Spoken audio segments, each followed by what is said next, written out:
간단하게 오늘 그 문화예술 토론에 대해서 설명을 좀 드리겠습니다. 이 사업은 재단법인 지역문화진흥원의 공모사업에 선정된 사업으로 2020 문화가입니다 생활문화 동호회 활성화 지원 사업에 선정되어 진행되는 사업이고요. 문화예술 토론회, 그리고 연합 공연, 그리고 네트워킹, 워크샵 등을 진행하고 있습니다. 오늘은 문화예술계 분들 세 분의 패널을 모시고 저희가 문화예술 토론회를 진행하게 되었습니다. 원래 예정으로는 저희가 조금 더 많은 분들 모셔서 패널 분들하고 이렇게 대화도 하고 서로 질의응답도 하고 다양한 시간을 가지려고 했지만 여러분들도 아시다시피 지금 코로나19 상황이 좀 악화되고 있어서 오늘은 패널 분들만 모시고 저희가 방송 촬영으로 여러분들께 보내드리게 되었습니다. 이 점 매우 아쉽게 생각하고요. 그래도 오늘 또 이 토론회가 저희 파주문화예술 발전에 조금이라도 기여하는 계기가 되었으면 하는 바람입니다. 그러면 오늘 문화예술 토론회에 참여해주신 패널분들을 소개해드리겠습니다. 먼저 발표자의 이정원 감독님이십니다. 안녕하십니까. 네, 이정원 감독님은 현재 서울 뮤직위크 울산 재즈 페스티벌 총 감독을 맡고 계시고요. 국제 뮤직마켓 협회인 글롭넷의 창립자이자 회장을 역임하고 계십니다. 그리고 현재 한 EU 문화협력위원회 자문위원을 맡고 계시고요. 그 외에 다양한 문화예술 경력을 가지고 계신 분이십니다. 멀리 울산에서 여기 파주까지 와주셨습니다. 감사합니다. 그리고 두 분의 토론자분도 소개해드리겠습니다. 먼저 이상진 교수님 또 소개해드리겠습니다.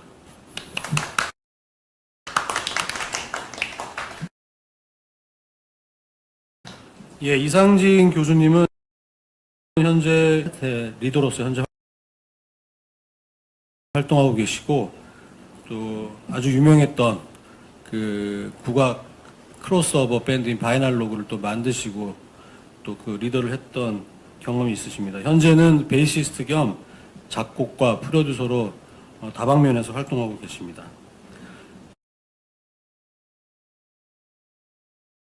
또 마지막 토론자로 박경배 교수님 소개해드리겠습니다. 네, 박경배 교수님이 현재 숭실사이버대 연예예술경영학과 교민교수를 맡고 계시고요. 중앙대 동아방송대 등에서 후학을 양성하고 계십니다. 그리고 현재 시스템 전문업체인 주식회사 팀사운드의 대표이사도 함께 맡고 계십니다. 그럼 바로 이제 토론회를 시작하겠습니다. 저희가 오늘 토론회는 사실은 다들 워낙 이쪽 분야에 경험이 많으신 전문가분들이시라 오늘은 좀 자유로운 분위기에서 또 여기 패널 분 외에는 이제 계신 저희 일부 스텝 빼고는 참여한 분들이 안 계셔서 오늘 조금 자유로운 분위기로 진행하려고 하는데요. 저희끼리 아까 잠깐 차 한잔 마시면서 오늘 무슨 이야기를 나눌까 한번 서로 이야기를 나누었는데 첫 번째는 이 지역에서 문화예술을 통해서 뭔가 성공한 사례들, 국내외 사례들을 좀 이야기해보고 그 다음에 두 번째는 이 코로나 시대에 우리 공연예술 분야에 있는 분들이 어떻게 해야 될 것인가 앞으로 이 코로나 사태 이후에 포스트 코로나 이후에 공연예술 분야는 우리가 어떻게 준비를 해야 되고 대처를 해야 할 것인가 그래서 크게 한 두 가지 정도 주제를 잡아봤습니다. 그래서 중간에 또 얘기가 산으로 갈 수도 있고요. 오늘 어떻게 진행될지 잘 모르겠는데 일단은 그렇게 한번 두 가지 소주제를 한번 나눠봤습니다. 그러면 저희 우리 이정원 감독님으로부터 지역에서 문화예술을 접목해서 성공한 사례들, 국내외 사례들에 대해서 한번 이야기를 한번 들어보도록 하겠습니다. 이정원 감독님. 예. 오랜만에 이런 자리를 가지게 됐습니다. 그러니까 지역에서 페스티벌이나 국제행사 이런 걸 해서 지역 경제 문화 활성화 이런 건 너무 범위가 넓고 해서 제가 오늘은 한 3가지 정도 일단 파주까지 접목을 하면 한 4가지 정도 한 2주 동안 좀 생각을 했습니다. 그래서 간만에 그래서 개괄적인 이야기들은 뺄게요. 왜냐하면 페스티벌을 왜 한다, 역할이 뭐다, 얼마의 경제 파급 효과가 있다 이런 거 하게 되면 본의 아니게 또 국내에 잘하고 있는 또 페스티벌이나 행사들을 언급 안 할 수가 없기 때문에 오늘은 간단하게 한 3가지 짚어볼 텐데, 먼저 방금 말씀하신 사람들이 생각할 때 지역에서 어떤 페스티벌이나 문화 행사 이런 거를 할 때 한 번도 염두에 두지 않은 게 하나 있었어요. 그러니까 제가 한국에서 예전엔 영화를 가르쳤지만 한 20년 전쯤부터 영화랑 같이 이렇게 수업을 한 게 예술 행정, 예술 경영 이런 학과에서 수업을 하면서도 웬만한 자료들은 다 보고, 또 제가 현장에 있으니까. 근데 이게 한국뿐만 아니라 다른 나라에서도 굉장히 이런 페스티벌의 예는 드문데요. 첫 번째 말씀드리고 싶은 게 방리웨 재즈 페스티벌이라는 겁니다. 한국에는 2000년도에 이 책이 나온 거로 제가 알고 있습니다. 원래는 이게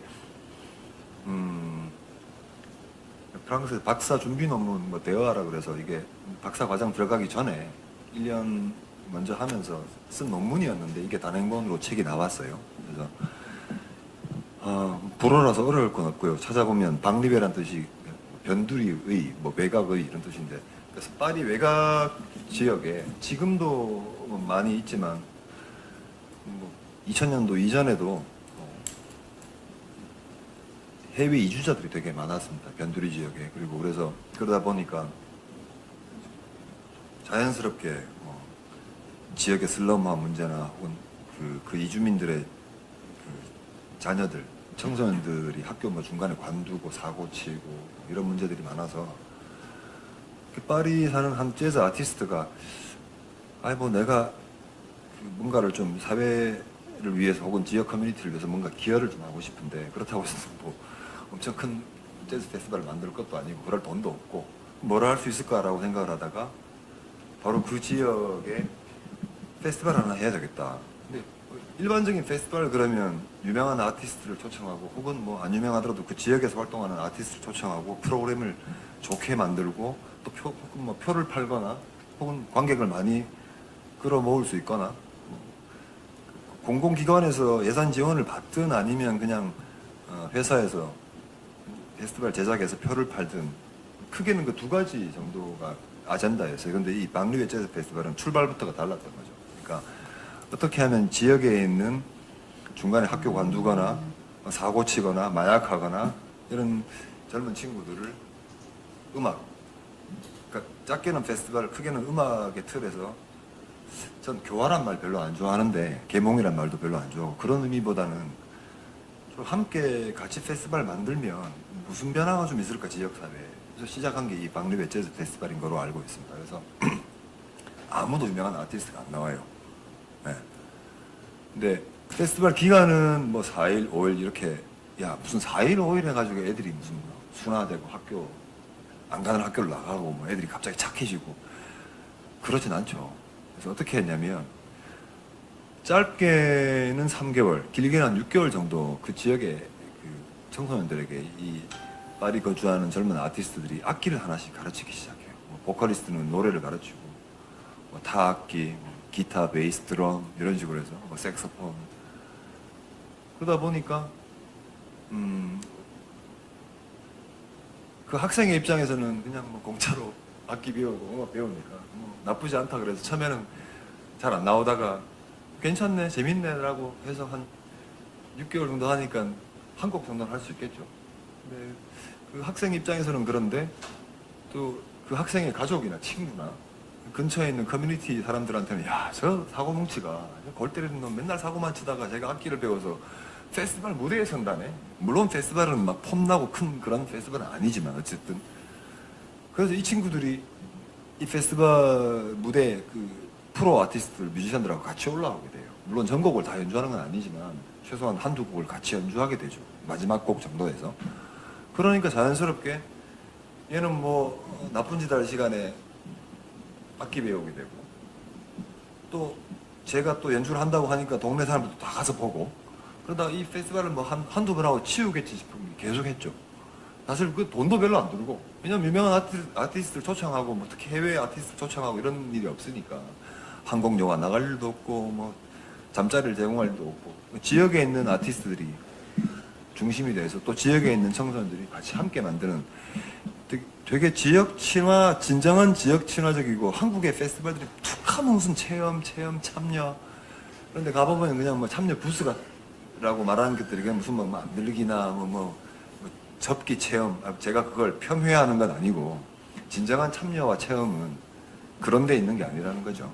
그래서 이 박리배 재즈 페스티벌은 되게 드물게 또 귀하게 페스티벌이란 것이 뭐 공공의 돈을 받아서 그 지역의 경제 파급 효과나 혹은 도시 재생이나 혹은 유명한 아티스트를 많이 초청해서 표를 많이 팔아서 수익을 거두고 이런 등등의 목적이 아닌 낙후된 지역 커뮤니티 혹은 지역 커뮤니티가 어떤 갖고 있는 어떤 문제들, 특히 청소년 문제들을 페스티벌로 풀어내고 있는 거의 유일한 페스티벌로 제가 알고 있어요. 물론 이게 조금 더 생각을 확장해 보면 베네수엘라의 그 엘 시스테마하고도 좀 맥이 닿아 있다고는 보는데, 뭐 짧게 말씀드리면 제가 4년 전에 그 카라카스에 있는 베네수엘라 수도 카라카스에 있는 엘 시스테마 본부에 갔던 걸 잊을 수가 없어요. 지금 베네수엘라 상황은 여러분 다 아시다시피 되게 안 좋은데 지원도 다 끊겼고 거기 엘 시스테마 강사들도 월급이 없습니다. 그래서 여러분들이 아실 만한 사람이 뭐 두다멜 같은 사람이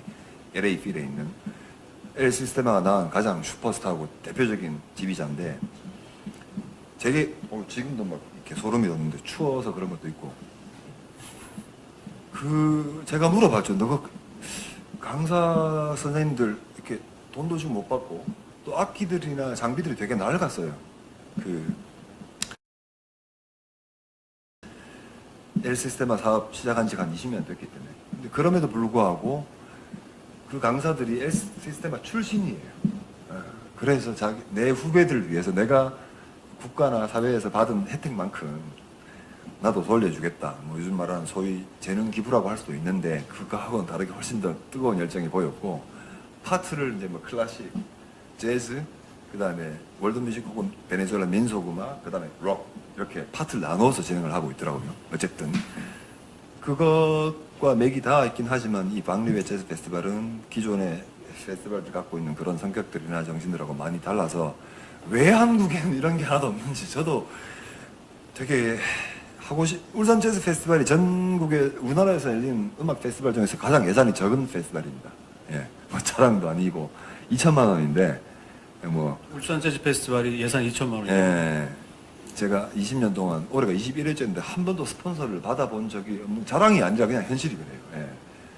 어떻게 주는데도 없을 뿐더러 뭐 스폰서를 주시겠다고 하는 분들이 항상 어떤 그런 조건들이 있었어요. 자기들한테 맞춘. 당연히 뭐 스폰서가 있으면 그런 것도 필요하겠지만 어쨌든 그 울산 재즈 페스티벌이 그런 역할을 좀 했으면 좋겠다 싶어서 몇 번 시도는 해봤었는데 사실은 가장 힘든 게 그 지역사회 시민들하고 또 많은 이해관계가 얽힌 단체들 또 정치인들 또 공공기관들 이런 것들을 다 좀 두루두루 좀 통합이란다. 잘 좀 조정을 해서 같이 함께, 물론 교육청도 필요하죠. 그런 게 돼야 되는데 제가 좀 게으르고 무능해서 아직은 못하고 있어요.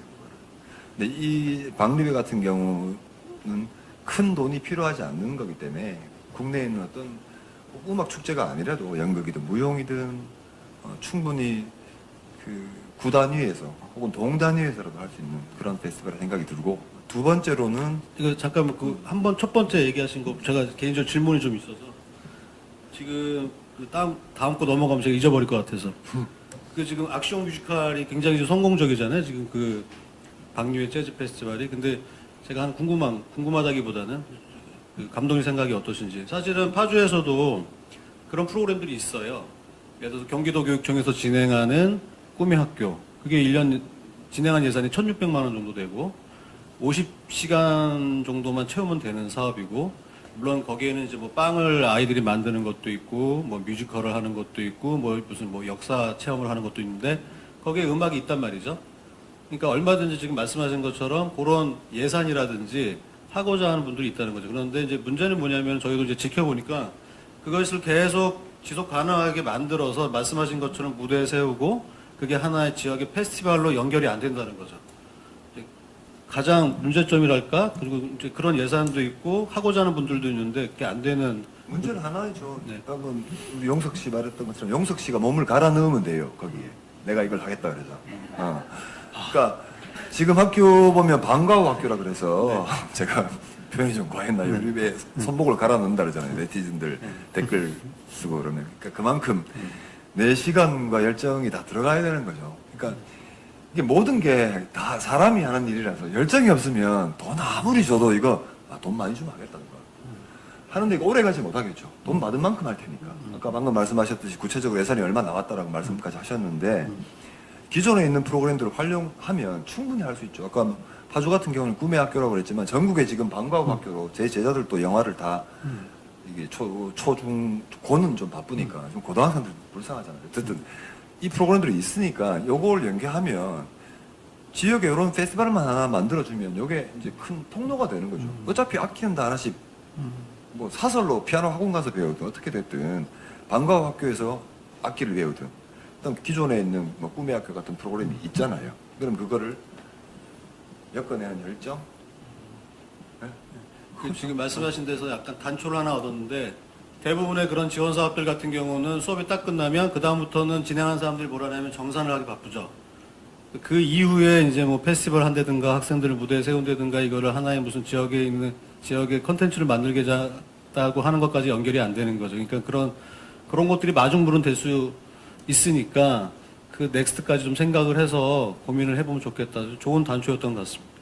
두 번째 사례도 좀 얘기해 주시죠. 두 번째는 제가 아끼고 아꼈던 아이템인데 어디 가서 막 풀까 막 그냥 이건 제 생각이에요. 네.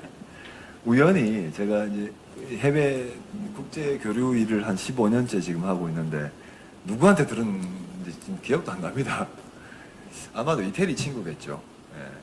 아마 밀라노 엑스포를 전후로 해서 들었던 것 같은데 그 피아노 시티 밀라노라는 페스티벌이 있습니다. 내가 이거 보면서 야 이거는 우리나라 어떤 동이나 구에서 해도 너무 재밌겠다. 돈도 안 들겠다. 그러면서 이런 생각도 들었어요.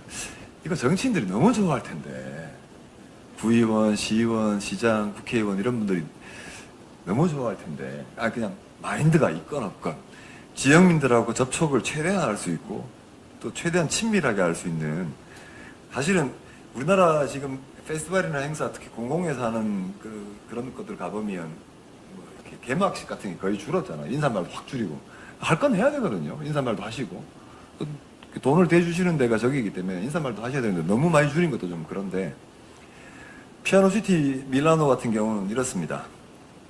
뭐 우리나라도 그렇지만 전 세계적으로 가장 대중적인 악기가 피아노 기타겠죠. 근데 특히 피아노 같은 경우는 뭐 우리도 지금 집에 한참 옛날에는 뭐 영창 그다음에 또 뭐지 삼익 피아노 뭐 없는 집이 없었는데 돈 좀 있는 집은 더 좋은 게 있겠지만 그리고 제일 많은 학원이 피아노 학원이죠. 그리고 우리나라 같은 경우는 아파트 혹은 동네마다 공원이 없는 데가 없죠. 근데 밀라노 피아노 시티 같은 경우는 여러분들 뭐 꼭 밀라노 안 가보셔도 유럽 가면 다들 뭐 크고 작은 광장들도 있고 또 이번에 코로나 때문에 이태리 사람들이 왜 서로 창문 열어놓고 막 응원하고 막 노래 부르고 했잖아요. 똑같이 하우스 콘서트까지 합니다. 그 피아노 집에 있으면 피아노 우리 집 애든 우리 집 아빠든 피아노 치면 문 다 열어놓고 그냥 소리가 테라스 밖으로 나오죠. 뭐 마이킹을 해도 되고 안 해도 되고. 그다음 좀 큰 광장에는 유명한 피아니스트가 오죠. 그러면 한 1000명, 2000명이 보는 거죠. 우리 같으면 뭐 조성진 같은 친구 예를 들어서 그런 친구가 파주의 제일 큰 광장에서 한 2000명 더 올 수도 있겠다. 어쨌든 오고 집마다 피아노 있는 집마다 이제 그 접수를 받죠. 그러면 우리 애가 한 곡을 치든 10곡을 치는 애든 혹은 내가 취미로 피아노를 치든 그럼 온 동네 공원마다 온 동네 집마다 이걸 한 일주일 정도 혹은 열흘 정도 페스티벌을 할 수 있는 거죠. 동마다 돌아가면서 해도 되고요. 뭐 무슨 요일, 그러니까 평일, 주말 나눠서 해도 되고 주말에는 좀 그 이름 있는 피아니스트가 와서 연주를 해서 좀 바람을 일으키고 언론 노출도 좀 시키고 이거 정말 돈 안 들거든요. 물론 일하는 사람을 좀 갈아 넣어야 돼요. 접수 다 받아야 되고 니 무슨 곡 하니 수준도 다 봐야 되고 시간 조절도 다 해야 되고 그러면 아까 박리회처럼 박리회 재즈 페스티벌처럼 우리 아이가 연주를 해요. 그러면 떡도 좀 돌리고 요즘 반상회가 없어져가지고 아파트에서 서로 앞집 사람 볼 일도 없어요. 물론 지금 코로나 시대는 안 맞습니다. 이게 근데 백신 이후에 그러면 대충 따져보니까 한 많이 들면 1억 적게 들면 한 5천만 원에서 충분히 할 수 있는 그 5천만 원 1억이라는 돈은 다른 게 아닙니다. 광장 좀 큰 공간에서 유명한 피아니스트가 오면 마이킹 해야 되는 정도 수준. 뒤에 화려하게 백스테이지를 막 무대를 만들고 할 필요 전혀 없습니다. 피아노는 여러분도 잘 아시다시피 피아노 유명한 회사에서 스폰 받으면 그냥 갖다 줘요. 제가 아마 페스티벌 할 때 드럼 야마에서 다 해줬으니까. 네. 그래서 이건 정말 그 지역 커뮤니티 함께 할 수 있고 들인 돈에 비해서 훨씬 효과가 좋은, 가성비가 아주 좋은, 물론 그러라고 하는 페스티벌은 전혀 아닙니다. 기왕에 피아노 많고 피아노 다 배울 것 같으면 우리 애들, 또 내가 취미로 하든 뭐 직장인 밴드든 이렇게 널린 작은 공원들과 짜투리 땅에서 혹은 우리 집에서 우리 지역 이웃들과 함께 할 수 있는 페스티벌 우리나라에 없잖아요. 네. 이런 걸 왜 안 하는지 모르겠다는 거죠. 네. 이게 두 번째, 피아노 시티 밀라노 홈페이지 있으니까 여러분들 그냥 구글 가서 쳐보시면 밀라노 도시가 워낙 때깔나서 그런지 되게 때깔나 보이시면 사실은 제가 말한 컨셉이 다예요. 하우스 콘서트 되게 많이 하고, 뭐 이태리 피아니스트나 한국 피아니스트나 뭐 요즘 우리나라 피아노 워낙 잘하는, 어떤 도시든 어떤 구에서든 할 수 있는 거예요. 누가 먼저 시작하냐에 따라서. 세 번째, 오늘 이게 인터넷이 안 돼서 제가 처음부터 인터넷 쓰지 말라고 했는데 컨퍼런스나 세미나 하면 맨날 이 기계 때문에 시간 다 잡아먹는데 아예 안 쓰기로 했습니다. 그래서 구글 국내 거 치시지 쳐도 나오는데 그냥 구글 치면 우리 칼라 할 때 칼라 있죠. 칼라스 오브 오스트라바가 체코에 있는 도시 이름입니다. 우리나라 현대 기아차 공장이 거기 나가 있어요. 동유럽의 제일 대표적인 우리 현대차 공장인데요. 체코의 제일 유명한 산업 도시 중에 하나입니다. 체코차 스코다 원래 만들던 동네였고, 한국으로 치면 울산 같은 도시예요.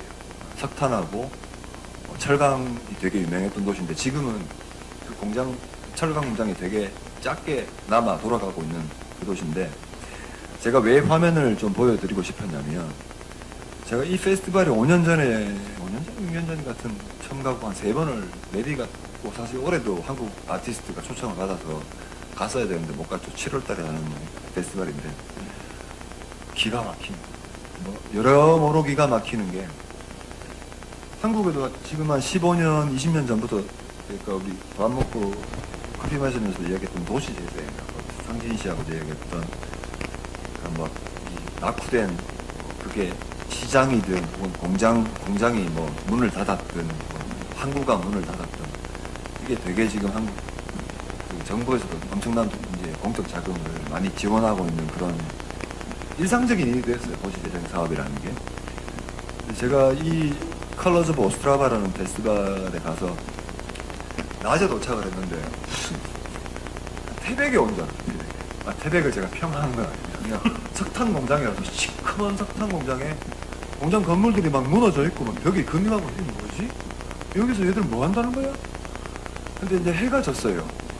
해가 지니까 SF 영화에서 보는 우주선이 됐어요. 그게 장소가.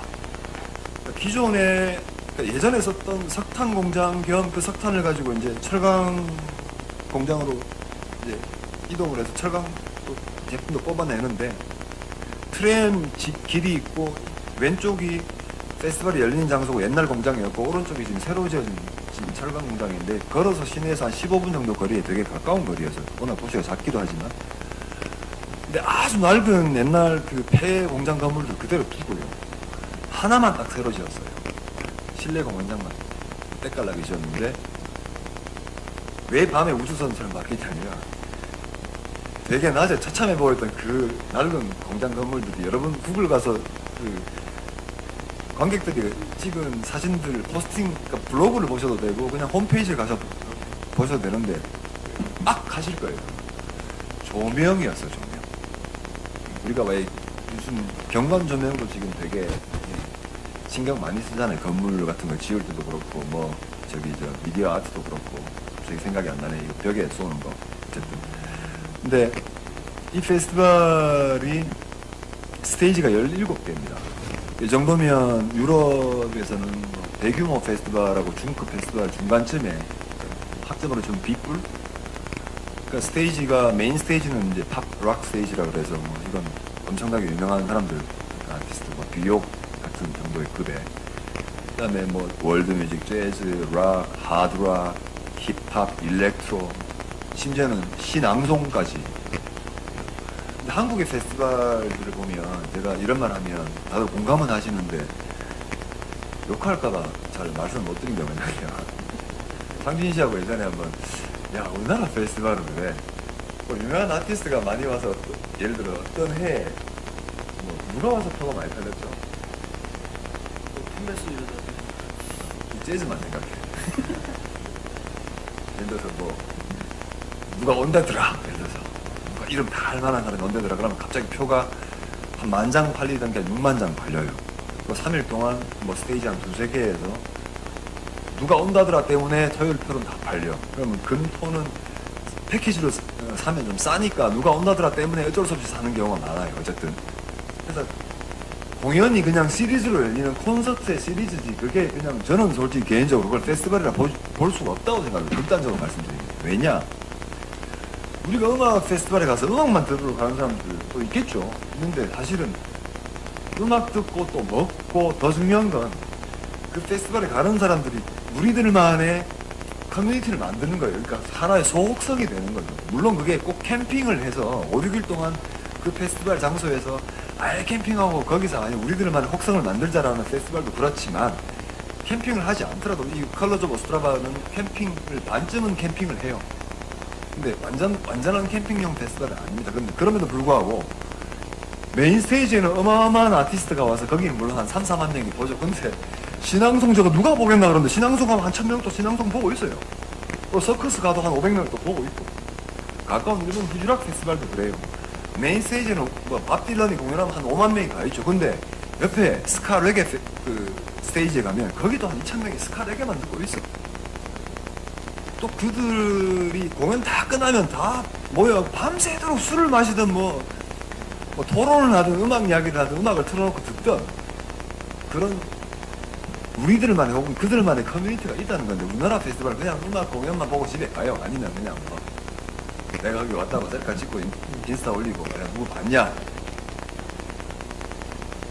진정한 음악 페스티벌이 제가 볼 때는 없어요. 참 이게 너무너무 아쉬운데 그 이유는 아까 처음에 모두에 말씀드렸던 이유 두 가지에 기인한다고 봅니다. 하나가 늘 공공기관에 지자체 관에 예산을 의지하다 보니까 빨리 끝나야 된다. 술, 뭐 예를 들어 담배 뭐 이런 것들은 아예 예를 들어 캠핑 사실 캠핑을 하면 이건 꼭 유럽이나 미국을 따라가자는 이야기 전혀 아닙니다. 그러니까 현실적으로 캠핑하는 유럽이나 미국의 페스티벌들은 대부분 막 엉망이에요 사실. 근데 컬러즈 오스트라바 지금 이야기를 드리다가 일로 왔으니까 근데 이 오스트라바에서는 이 페스티벌은 단 한 건의 사건 사고가 없는 제일 프렌들리한 페스티벌로 유명합니다. 그러니까 물론 거기도 애들이 체코제 맥주나 체코제 콜라를 마시기도 하죠. 근데 전혀 그런 게 없는 페스티벌이기도 한데 그게 또 페스티벌의 멋이기도 하죠. 근데 한국은 그냥 음악만 듣고 집에 가기 때문에 심지어 서울 시내에서 열리는 페스티벌들은 담배도 못 피게 만드는 금연 페스티벌. 물론 그게 좋다고 하시는 분들이 많아요. 왜냐하면 한국의 음악 페스티벌 관객의 80%가 여성분들입니다. 물론 뮤지컬이나 다른 공연 예술이나 영화도 여성 관객들이 대부분이 타겟이긴 하지만 어쨌든 차라리 그거보다는 친환경 페스티벌로 가는 게 나아. 이런 스트로도 지금은 종이 스트로도 많이 쓸 거예요. 근데 제가 12, 3년 전에 호주 애들레이드에서 열리는 애들레이드 웜 애들레이드라 그래서 호주에서 열리는 가장 큰 음악 페스티벌이죠. 호주 월드뮤직 페스티벌인데 거기 12년 전에 갔을 때 이미 종이 스트로라서 한 2번 빠니까 붙어갖고 욕을 좀 했던 케이스인데 시간표도 이런 종이가 아니고 큰 칠판에다 분필로 써놓고 그 큰 페스티벌이 한 2만 명 정도 오는 페스티벌. 그렇게 가는 게 낫지 그냥 억지스럽게 억지로 담배 술을 못하게 하는 것보다는 어쨌든 약간 옆으로 이야기 했는데 그 돈을 벌기 위한 페스티벌이거나 혹은 공공기관에서 돈을 지원받기 때문에 제약이 너무 많은 페스티벌은 둘 다 좀 아닌 이제 좀 그만했으면 싶어요. 제가 그 둘 다를 해본 사람으로서 그 한 20년 했으면 이제는 방르의 재즈 페스티벌이든 아니면 아예 돈을 벌 것 같으면 헝가리 부다페스트에서 하는 그 시겟 페스티벌처럼 스테이지 40개 갖고 부스 한 400개 두고 표 팔고 부스 팔고 해서 수익금이 한 700억 정도 나오는, 그래서 부다페스트시에 듬뿍 경제 파급 효과를 듬뿍 주는, 혹은 에딘버러처럼 인구 60만 명 도시의 에딘버러에 에딘버러 프린지 페스티벌, 에딘버러 본 페스티벌, 에딘버러 영화제, 에딘버러 북 페스티벌, 에딘버러 군악대 페스티벌, 밀리터리 타투 등등등 다 해서 한 달 동안 120만 명이 오거든요. 그럼 에딘버러 시민들은 진짜 이 120만 명이 한 달 동안 쓰고 가는 돈으로 먹고 살아요. 그게 그 스코틀랜드 아트 카운슬 친구의 말이었고, 그게 8월달에 좀 부족한지 1월달에 그 추운 글라스고우에서 켈틱 커넥션이라는 음악 페스티벌을 한 달 동안 하는데 그게 80만 명이 와요. 그 추운데 실내에서만 총 오는 한 달 동안 오는 관객이 80만 명. 이 두 개 행사로 그냥 먹고 산다고 보면 돼요. 글라스고우나 에딘버러가. 그렇게 돈을 벌라고 하든 아예, 아니면 우리 동네로 오시면 관광버스 기사님들한테 이렇게 고맙다고 그 식사도 대접하고 또 돈도 좀 드리고 하는 뭐 한평 나비 축제나 아니면 미군들 와서 하는 머드 축제나 이렇게 하시든, 엄한 그 물고기 잡지 마시고 겨울에. 이건 저 개인적인 생각입니다만, 아예 지향성이 분명한 걸 하지. 공공기관에 관의 돈을 받으면서 이것도 아니고 저것도 아니고, 혹은 대기업 뭐 CJ나 혹은 페스티벌 제작사에서 하면서 이것도 아니고 저것도 아니고 개인 돈, 회사 돈에다가 관공서나 공공기관 돈 좀 얹어서 이건 좀 그만했으면 좋겠어요. 그 즐기지도 못하고 제약도 많고 돈도 못 벌고. 저도 여기서 파주에서 하기 때문에 실명을 매기는 못하겠지만 거의 많은 지역들이 지금 감독님이 말씀하시는 그런 식으로 많이 이루어지고 있죠. 지금 이정 감독님께서 지금 방류의 재즈 페스티벌, 또 밀라노의 피아노 시티, 그 다음에 체코의 컬러즈 오브 오스트라바 말씀을 해주셨는데 시사하는 바가 많은 것 같습니다. 잠깐 마이크 좀 돌려서 우리 이상진 교수님 또 워낙 이쪽 경험 많으시고 이런 지역에서 문화예술로 뭐 성공한 케이스랄까 아니면 또 아쉬웠던 거라든가 좀 한 말씀 해주시기 바랍니다. 예, 뭐 이정우 감독님이 워낙 다 앞에서 말씀을 해주셔가지고 그러니까 저도 비슷한 생각을 많이 가지고 있는 사람 중에 하나인데, 저는 제가 봤던 것 중에 하나가 그 일본에서 하는 월드뮤직 페스티벌, 스키야키 미츠 더 월드라고 하는 페스티벌이 있는데, 거기가 우리나라로 따지면은 한 정선쯤 되는 곳 같아요. 일본에 되게 낙후된 지역은 아닌데 좀 멀죠. 그러니까 구석에 있고 조용한 동네인데 지금 한 30년 넘었죠. 그 스키야키 미츠 더 월드가 30년 넘게 그 월드뮤직 페스티벌을 하는데, 그 제가 봤던 것 중에 제가 갔을 때 이제 제 친구가 거기 또 관계가 좀 있었어가지고 2005년, 2006년도에 거기 현지 살고 계시는 일본 분들이 한 20여 분 정도가 이제 장구를 배웠어요, 같이. 우리나라 타악기. 그걸 몇 달 동안 지금 그 친구가 하면서 장구도 연주하고, 뭐 젬베도 연주하고 하는데, 제가 한 밤에 이제 술 먹으러 좀 마시려고 나왔을 때, 한 밤 8시 정도 되니까 그 동네 학교의 운동장이 전부 다 개방이 되고, 서치라이트 다 켜지고 해서 생활체육을 이제 다 하고 계시고, 그 다음에 뭐 여러 가지 그런 공공기관을 이용해서 생활음악을 다 하고 계셔요. 뭐 우리나라도 뭐 그런 걸 많이 하긴 하는데, 이제는. 근데 이제,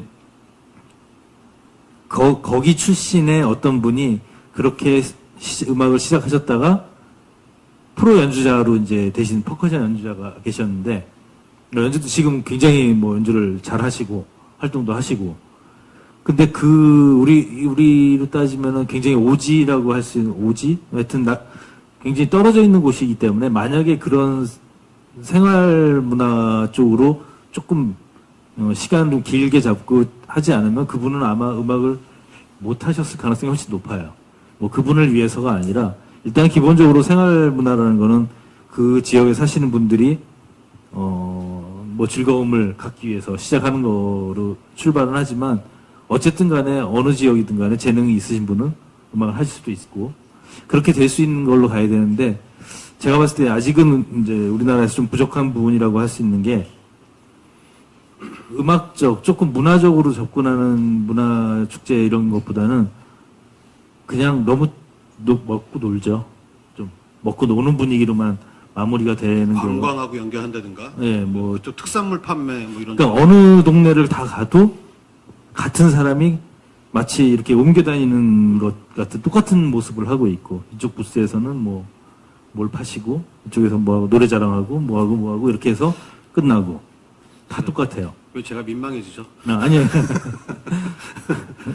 그러니까 그런 것들이 개선이 되지 않으면 안 되는데 일단 사실은 일반 분들은 뭐 여러 가지 이해관계가 서로 얽혀 있기 때문에 한 방에 뭘 해결할 수 있는 방법이 뭔지는 제가 뭐 함부로 얘기할 수 있는 건 아닌 것 같고요. 근데 기본적으로 문화예술이라는 거가 막 복잡하고 어려운 게 아니라 본인들이 즐기고 그렇게 가야 되는데 여기 이해관계가 너무 많이 얽혀 있고 또 그 이해관계 때문에 뭐 행정하시는 분들이나 아니면 뭐 정치하시는 분들이나 돈 문제 뭐 이런 것들이 해서 그 고리를 끊고 뭔가 나가기 전에는 제가 보기에는 힘들어요. 왜냐면은 그분들한테는 당장 수입이 되는 게 더 좋다라고 생각을 하기 때문에 뭐 재즈 뭐 아니면은 뭐 또 다른 어떤 음악 좋은 골치 아프다고 생각을 하시는 부분들이 많아서 그거는 제가 제 생각에는 지역 사회에서 그분들이 스스로 뭔가를 한다라기보다는 끌어주지 않으면 좀 안 된다는 생각을 하거든요. 예, 그분들은 그냥 내가 이제까지 듣던 그 조금 뭐 음악적으로 좀 낮은 수준의 음악이라고 하더라도 그것만으로도 어쩌면 충분하다고 생각할 수 있는 부분들인데 아직 경험을 해보지 못했기 때문에 그러니까 그런 경험을 해볼 수 있는 기회를 자꾸 줘야 되는데 여러 가지 이해관계 때문에 그걸 못 끊어내는 것 같아요. 그러니까 그런 부분들이 장기간 조금 지속이 돼야 이제 좀 눈을 뜨고 거기서 좀 벗어나려고 하는 부분들. 방법적인 건 아까 뭐 이정환 의원이 말씀하신 대로 그런 부분들이 굉장히 중요하죠. 그렇게 자본으로부터 조금 자유롭게 그러니까 너무 스타성 마케팅 같은 거 하지 말고 결국에는 그 지역 주민들이 지역 주민들에 의해서 이루어지는 즐거운 문화예술 축제가 되어야 가장 이상적이라고 할 수 있죠.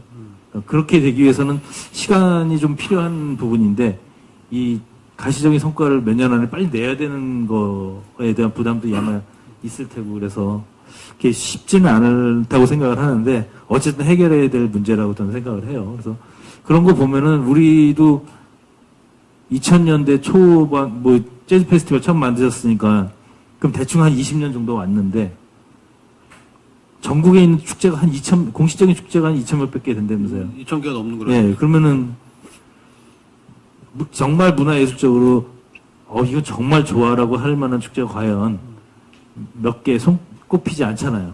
딱 해도 몇 개 안 되는데 그럼 나머지는 나름대로의 의미는 있을 수 있겠지만 결과적으로는 근데 다 문화예술을 표방하고 있지만 안 됐다라는 거거든요. 이유가 어찌됐든 간에. 이제 그런 부분에 대해서 너무 자본에 좀 끌려다니거나 아니면은 자본으로 어떻게 해결하려고 하지 말고 일단 조금 긴 시간 그리고 그 주민들과 조금씩 물꼬를 트면서 하는 약간 인내도 좀 필요한 것 같아요. 그런 방법적이면. 그렇게 해야 파주에서 멋진 예술이 나올 수도 있고 안 나오더라도 그 주민들은 즐겁게 문화생활을 할 수 있고 뭐 이렇게 되면 좋으니까 제가 가장 그게 결과적으로는 그걸 목적지로 삼아야 되지 않을까 싶거든요.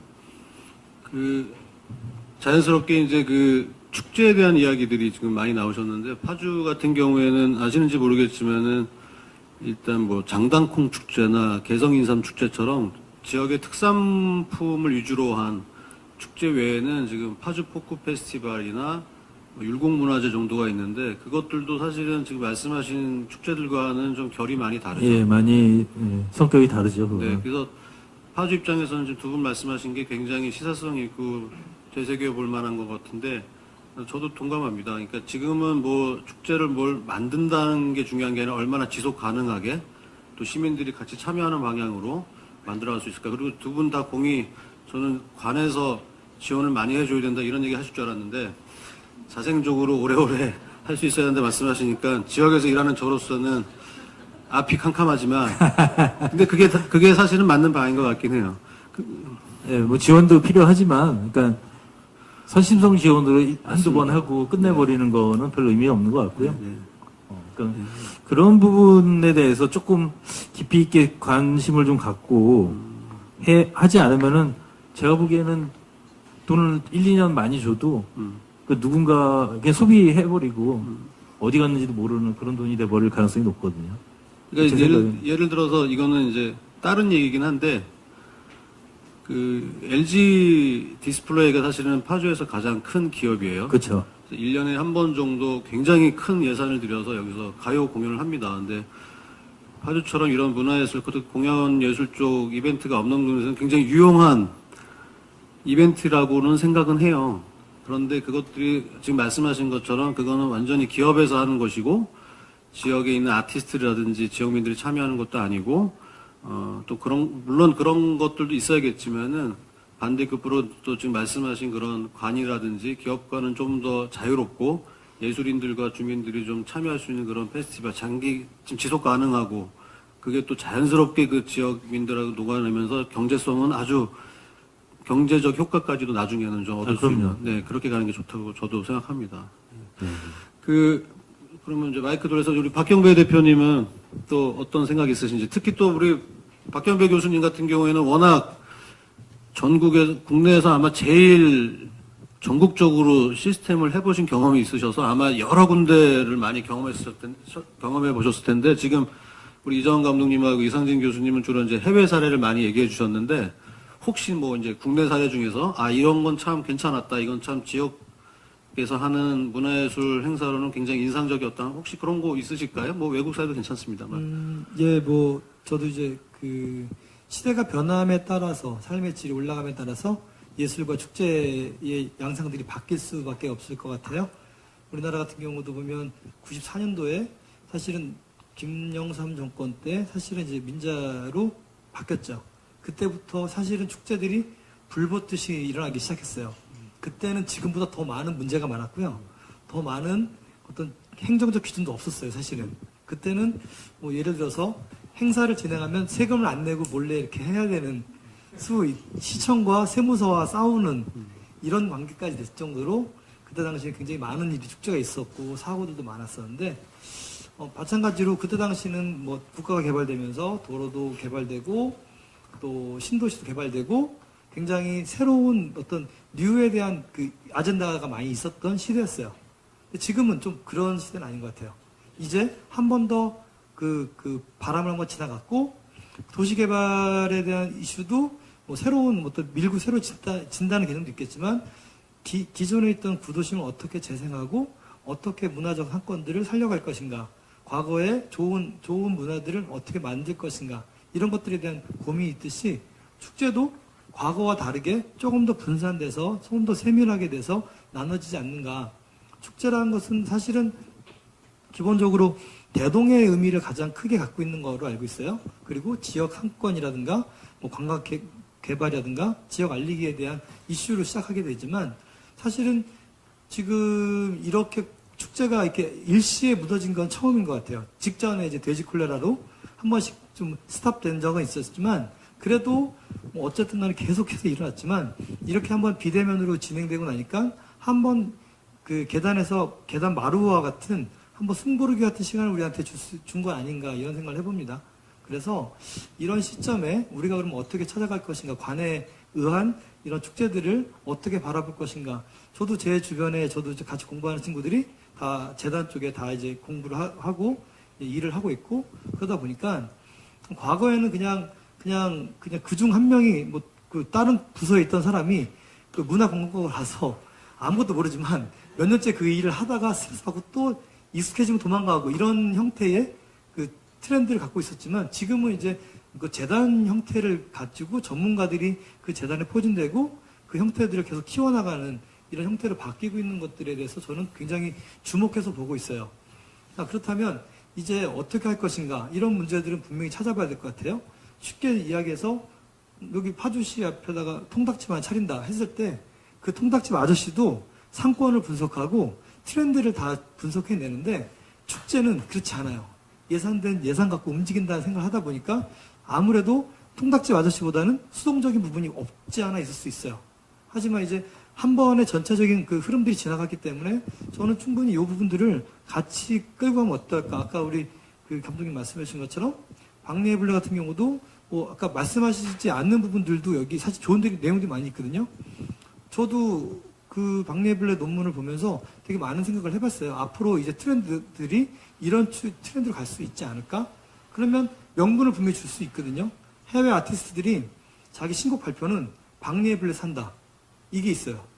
그냥 내가 되게 뉴욕에 좋은 데서 발표를 할 수 있지만 아니야. 나는 그 아이들 약간 슬람 같은 그런 아이들한테 가르칠 수 있는 프로그램에서 하고 또 축제 진행 주체에서도 그 축제 기간을 비수기 때 해요. 3월 달에. 그렇기 때문에 나는 내가 돈 벌 때는 8월에, 10월에, 11월에 할 때 충분히 벌고 3월 달 쉬는 때인데 내가 기꺼이 가서 나의 재능을 또 내가 좀 약간 착한 척한 이미지를 브랜딩 할 수 있을 거기 때문에 박네블을 간다는 이슈가 되기 때문에 거기에 줄을 서서 가기 시작해요. 그러니까 이런 이슈들은 충분히 가능하다고 생각을 하거든요. 파주 지역도 사실은 어떤 접경적인 부분도 있고 파주가 가지고 있는 이슈들이 많이 있는데 이 부분들을 살릴 수 있다고 하면 통닭집 아저씨보다 좀만 더 신경 쓴다고 하면 더 좋은 축제들을 만들어내고 좀 더 가까운 축제가 될 수 있지 않을까. 저는 잘은 모르겠지만 이런저런 그냥 이렇게 투어를 좀 가끔 혼자 다니는 경우가 있어요. 일본의 축제를 가든 미국이나 캐나다나 가게 되면 정말 홈페이지도 안 나오고 홈페이지도 없는 축제들이 너무 재밌는 게 많아요.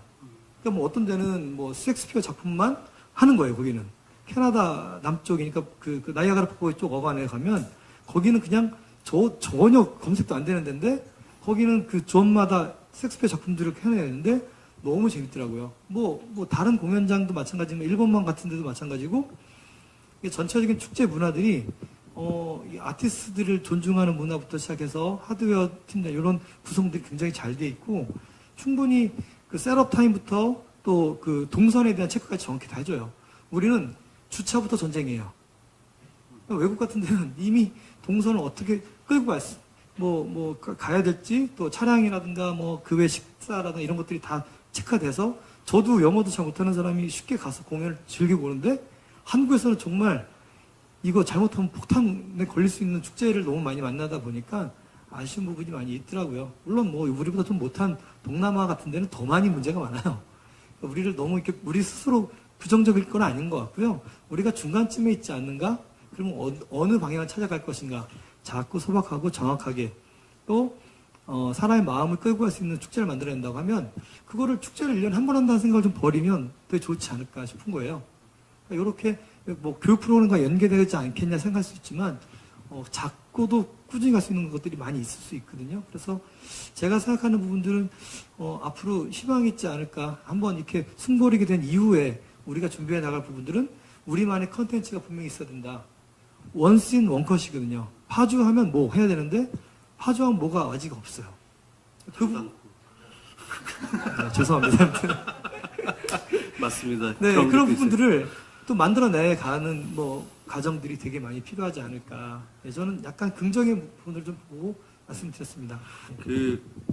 저는 오늘 이 자리 계속 말씀드리면서 예상을 했지만 너무 약간 뿌듯한 마음이 드는 게 제가 여기 이제 이사하고 나서 여기 아티스트 분들도 많이 만나 뵙고 여기 정치인이라든지 공무원 분들도 많이 뵙지만은 이렇게 좀 진지하게 문화예술에 대해서 이렇게 얘기해 본 적이 별로 없었던 것 같아요. 그리고 사실 오늘 여기 저희 패널을 보시면서 일부러 사실은 파주뿐이 아닌 분들만 제가 모셨는데 확실히 좀 더 객관적이고 또 경험 있는 분들이 또 외부에서 바라보는 시선들이 또 이럴 수도 있구나. 사실 이 자리가 사실은 저희가 개인적인 어떤 공모 사업을 통해서 만들어진 토론회지만은 이런 것들이 좀 필요하겠구나. 또 외부에 있는 시선들 또 내부에 있는 또 사람들의 의견들 이런 것들을 좀 모으는 과정이 필요하겠구나. 지금 우리 박경배 교수님 말씀이 가슴을 후벼 팠습니다. 예, 치킨집 사장님도 그렇게 분석을 하는데 과연 우리 파주에 있는 여기 관련된 분들은 얼마나 파주의 문화예술에 대해서 고민을 했을까에 대해 생각해 보니까 저부터도 좀 반성을 하게 되는데요. 절박하거든. 예. 근데 저희는 그런 게 없었던 것 같아요. 예, 말은 절박하다고 했지만은 과연 얼마만큼 우리가 치킨집 사장님만큼 노력을 했을까. 저희 잠깐 한 10분만 쉬었다가 남은 얘기가 좀 있는데 10분만 쉬었다가 다시 시작하도록 하겠습니다. 예, 저희 잠시 쉬고 이제 다음 순서 이어가겠습니다. 먼저 다음 순서 이어가기 전에 우리 이정환 감독님께서 앞에 저희 앞 순서에 나왔던 얘기 살짝 좀 정리하고 그 다음 주제로 한번 넘어가 볼까요? 한번 정리 좀 해주십시오. 예, 시간 맞춰서 한다고 아까 제 걸 한 15분 정도 했더니 두 분이 너무 좋은 말씀을 해주셔서 아까 우리 상진 씨 말씀하셨던 그 스키야키 미츠 더 월드 그게 그 스키야키 미츠 더 월드하고 말레이시아에서는 레인 포레스트 월드뮤직 페스티벌 이 두 개가 아시아에서 열리는 뭐 월드뮤직 페스티벌 중에 둘 다 20년 넘은 되게 오래된 페스티벌인데 되게 좋았던 건 뭐냐면 워크숍이에요. 그러니까 지역 주민들이든 혹은 페스티벌에 참가하는 관객들이 그 페스티벌에 이제 나오는 아티스트라고 밤에는 공연하면 낮에는 이제 워크숍을 하는 거죠. 이게 단순히 페스티벌 기간 동안에 뭐 하는 것도 있고 지금은 없어졌는데 제가 울산 월드뮤직 페스티벌 할 때 2년 동안 그 영국 문화부랑 이렇게 이제 그 계약을 해서 일종의 유치랄까 혹은 뭐 파트너십이랄까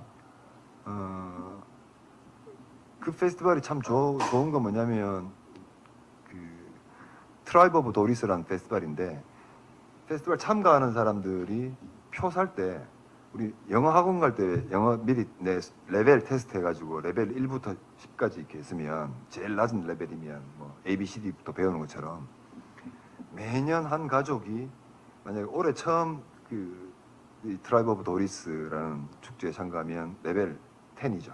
그래서 점점 이제 올라가는데 이 축제는 그냥 공연만 하는 축제가 아니고 같이 함께 무대에 올라가는 축제거든요. 그러니까 아까 말씀하셨다시피 우리나라 모든 축제가 공연예술 축제일 필요는 전혀 없지만 기왕에 공연예술 축제들을 한다면 워크숍 프로그램 부족한 게 제일 사실 눈에 띄죠. 아까 뭐 나쁜 점만 제가 이야기하는 게 아니라 한국이 정말 상당히 아주 많은 측면에서 너무나 앞서가고 너무나 잘하고 있는 게 사실인데 제가 그냥 개인적으로 되게 아쉬운 것들을 말씀드리다 보니까 부정적인 혹은 뭐 모자라는 점들을 말씀드린 것 같다는 말씀드리고 워크숍 프로그램 이거 진짜 필요한데 하고 있는 데가 없다.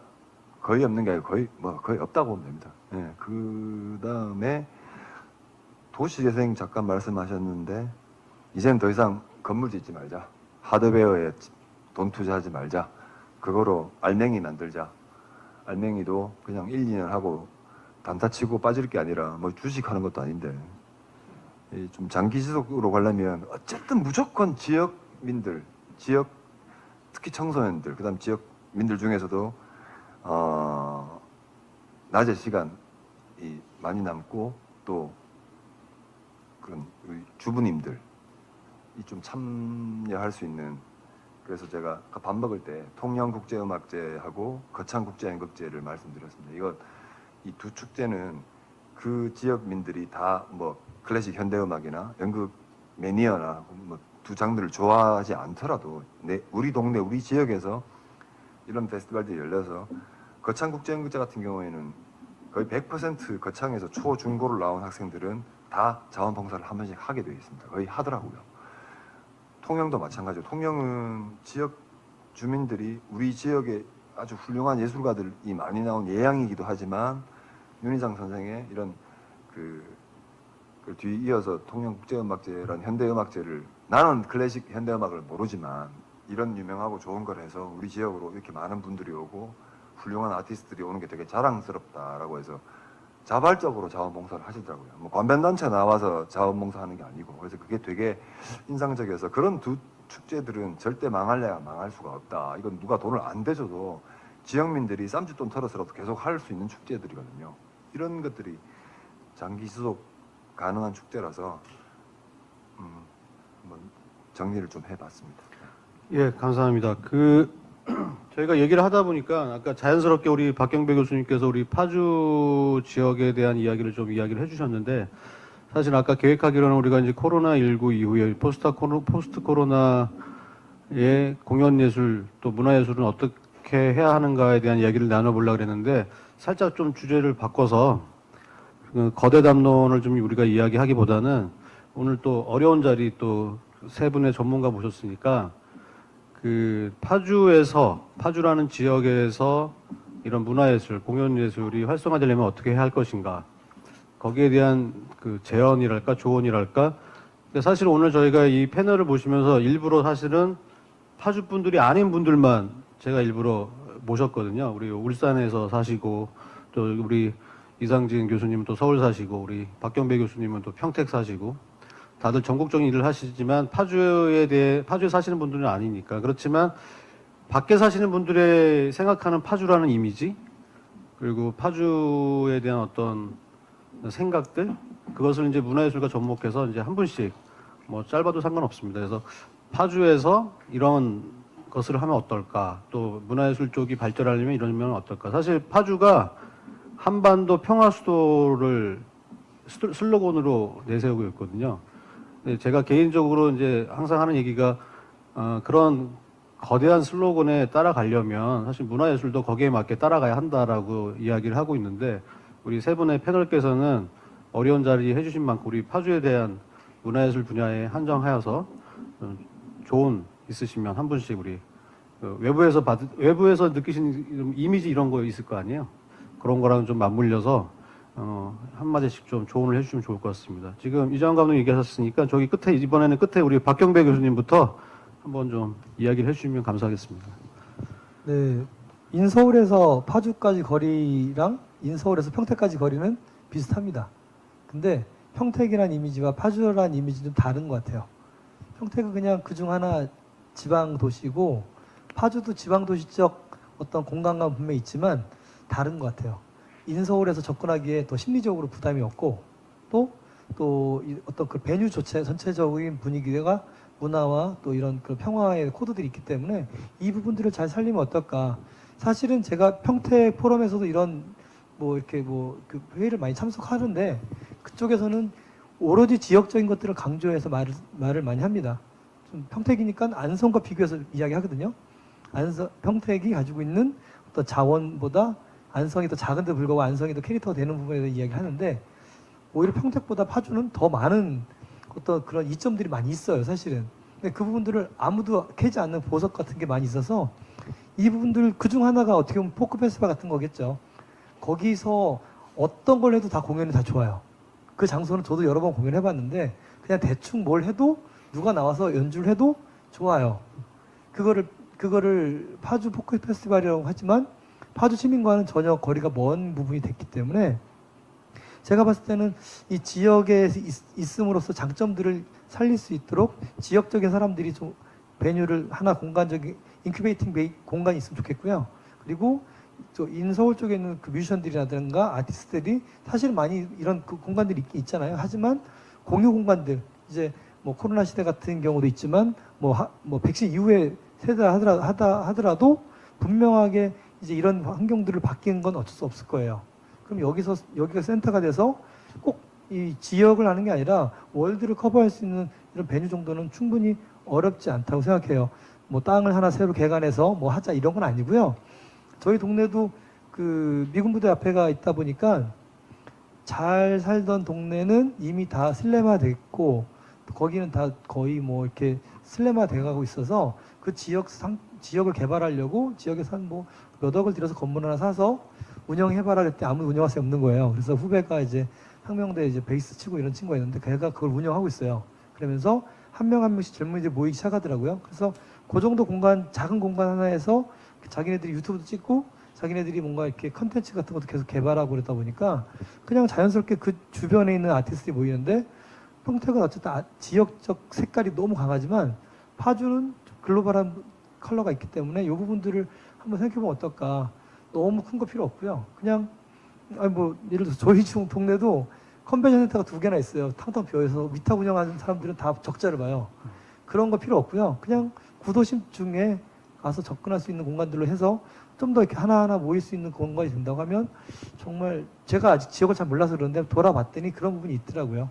파주와 일산도 다르지만 어쨌든 파주가 가지고 있는 장점들을 살려서 그런 인큐베이팅 센터들을 만들면 어떨까, 이런 생각을 되게 많이 해요. 저는 지금 사무실이 동탄에 있는데 동탄에 저희 산업단지 존에도 청년 인큐베이팅 센터가 따로 있어요. 거기서는 강당도 있고 뭐 뭐 이렇게 지원금도 받고 그래서 걔네들이 몇 년간 이렇게 성장해서 나갈 수 있는 인큐베이션 센터가 있는데 그런 부분들로 새로 진 건물은 필요 없지만 좀 그 구 건물들을 이렇게 뭐 서울시 같은 경우는 그런 뭐 청년 관련된 그런 그 청년 뭐 그 마을회관 같은 게 되게 많이 있잖아요. 뭐 무중력지대라든가 이런 공간들이 많이 있거든요. 거기 가면 그냥 그 건물을 통째로 임대해서 인테리어해서 청년들이 아무 때나 와서 살 수 있는데 거기에 컬러가 없어서 좀 아쉬운 거지.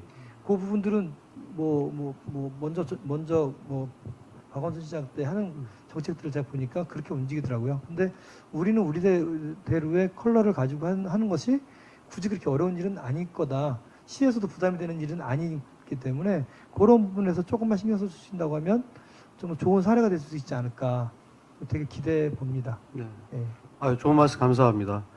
우리 또 이상진 교수님 또 밖에서 본 어떤 파주, 이 파주에서 문화예술 분야에서 어떤 조언 좀 말씀 부탁드리겠습니다. 네, 그냥 밖에서 본 파주는 저는 되게 의아했던 게 뭐 DMZ 평화 페스티벌 막 이런 거 많이 하잖아요.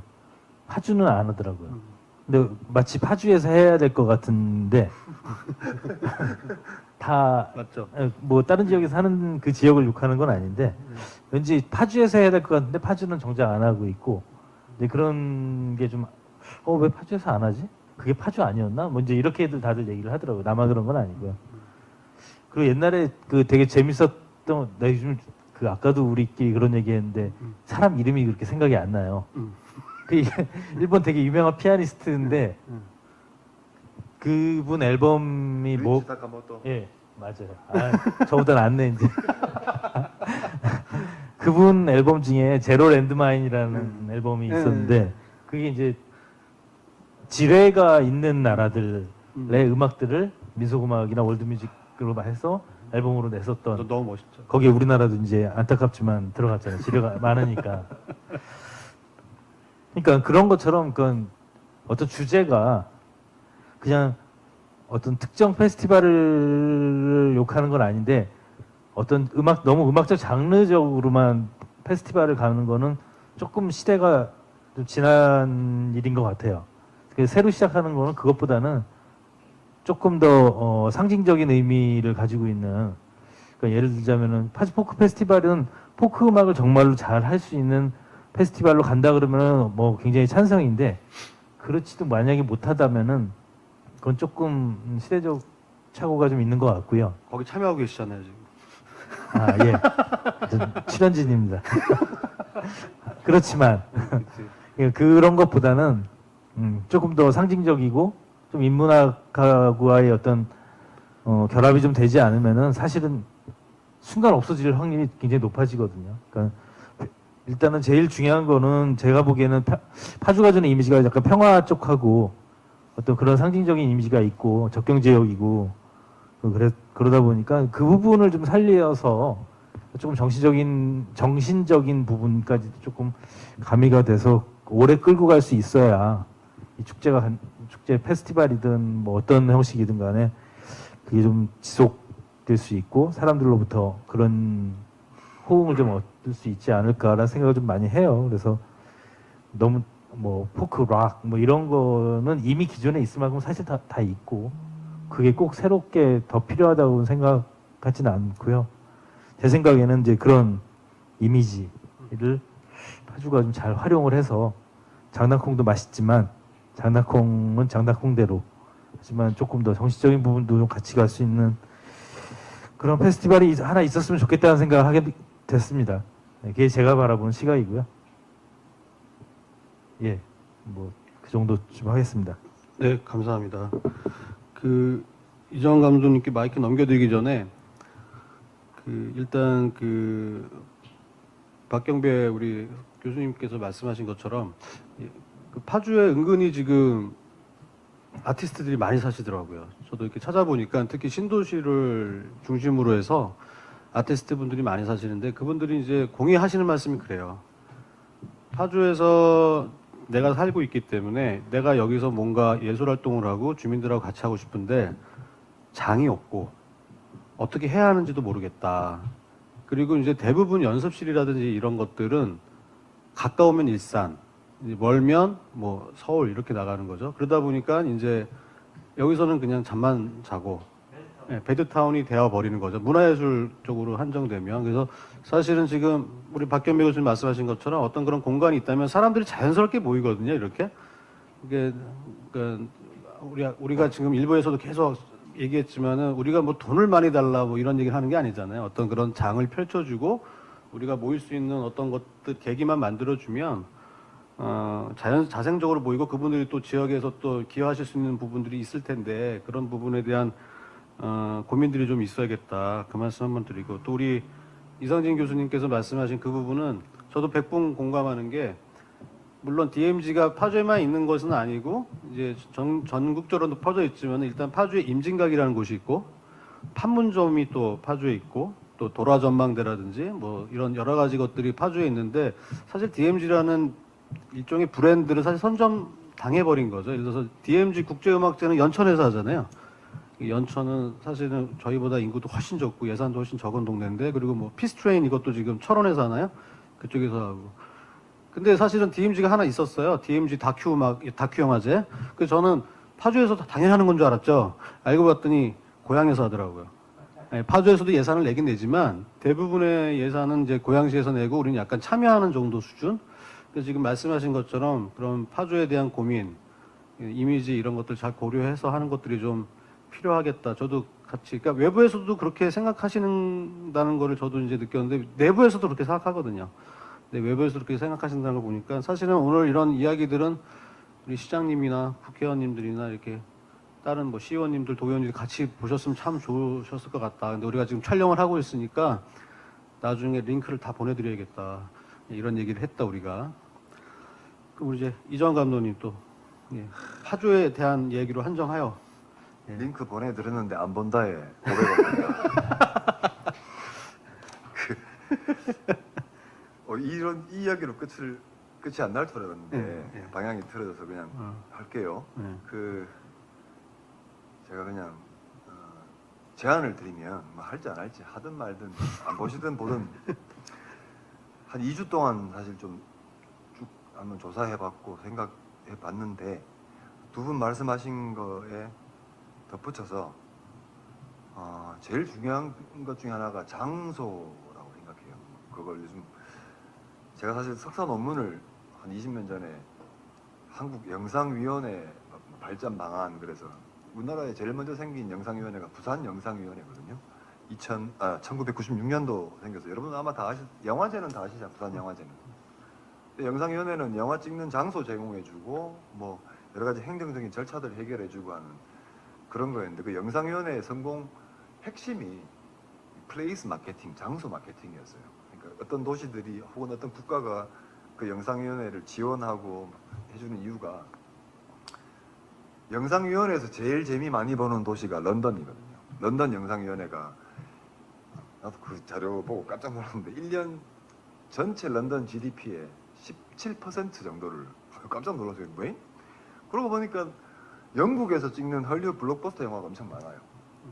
그 당시 제가 논문 쓸 때 이제 007, 투언 리미티드, 그러니까 뭐 밀레니엄 돔 쫙 타고 내려오는 그거부터 해서 뭐 달마시안, 글라디에이터 해서 1년에 한 6편 정도 헐리우드 블록버스터 영화들이 영국에서 찍히는데 그 이제 촬영 장소 어레인지부터 해서 뭐 이렇게 단역 배우 그다음에 그 보통 블록버스터 영화들은 오케스트라 음악이 나오니까 런던 심포니, 피라모니아 등등 해서 또 배우들, 스태프들이 다 쓰고 먹고 자고 가는 그 돈들 더하기 그 영화 보고 런던 찾아오는 사람까지 해서 관광객 17%면 어마어마한 거거든요. 그 이후로 영상위원회뿐만 아니라 페스티벌이나 뭐 소위 말하는 문화행사 같은 엑스포 같은 거 할 때 이 장소 마케팅, 이 장소 마케팅이 잘 되려면 그 장소의 브랜드 파워가 얼마나 중요하냐. 근데 아까 우리 영석 씨 처음 이제 2부 이야기 꺼내면서 파주하면 떠오르는 거. 저 군대 방위 갔다 와서 파주에 대해서는 아무것도 몰랐어요. 그냥 판문점이 파주에 있겠지 정도? 근데 이번에 조사해 보면서 그 포크 페스티벌 하는 그 임진각 평화누리공원이 3만 명 수용이라고 홈페이지에 나와 있어요. 그래서 어이? 한국에서 야외 공연장에 3만 명 수용하는 데는 여기밖에 없는 것 같아요. 일단 근데 그게 날림으로 만들어진 3만 명 수용이 아니라 쭉 계단식으로 되어 있더만요. 그다음 잔디가 되어 있고 무대도 있어요. 무대도 있고 위에 지붕까지 씌워져 있죠. 예. 그리고 그냥 무대가 하나뿐만 아니라 제가 찾아보니까 실내 공연장도 몇 개 있고 실내 컨벤션을 할 수 있는, 그러니까 뭐 국제 회의나 혹은 하다못해 대기실 쓸 수 있는 실내 공간도 있고 카페 있었고, 또 여기서 조금 떨어진 장소에 미군 부대 지금 안 쓰는 캠프도 있다 캠프 그러고. 그리고 제가 지금 오늘 사실 출판단지 처음 왔다가 되게 놀랐는데 비어 있는 거에 놀라고 건물 이쁜 거에 놀라고 15년 전에 북경 798 가서 부러웠던 거 보고 야 여기가 훨씬 낫네라는 거에 놀라고. 그래서 저는 페스티벌은 두 분이 말씀해 주셨고 우리가 일부에서 쭉 이야기를 했지만 그냥 한번 지를 것 같으면 여기가 어차피 지금 현재 이 건물이 출판 영화가 네. 아까 내가 찍었는데 파주 출판단지, 그 다음에 명필름 있고 영화, 음악 할 것 같으면 이 세 개, 영상원이. 출판, 영화, 영상, 음악 세 가지 할 수 있는 마켓이었으면 좋겠어요. 그러니까 롤 모델 별로 안 좋아하는 말 자꾸 쓰네 오늘. 벤치 마킹, 롤 모델 이거 정말 싫어하거든요. 벤치 맨날 앉아 있으면 뭐해 마킹해서 안 움직이면 안 되거든요. 작년 6월에 벨기에 브뤼셀에서 EU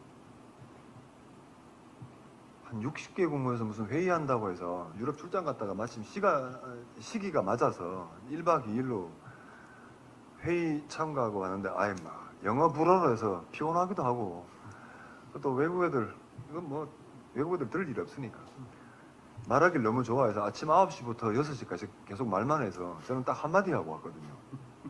뭐였냐면 우리 집 그날의 주제가 하루 종일의 주제가 모빌리티였어요. 그러니까 예술의 유동성 혹은 이동성의 문제였는데 주로 이제 아프리카 쪽 아티스트들이 유럽 와서 투어하고 공연하고 레지던시 할 때 비자의 문제라든가 뭐 인종차별의 문제라든가 여러 가지 등등의 문제에 있어서 모빌리티가 주제였는데 제가 질문 딱 한마디 했어요. 그러니까 이거 회의하는 거 녹음해서 혹은 녹음해서 EU 헤드쿼터에 전달하느냐라고 물어요. 왜 그러냐고요.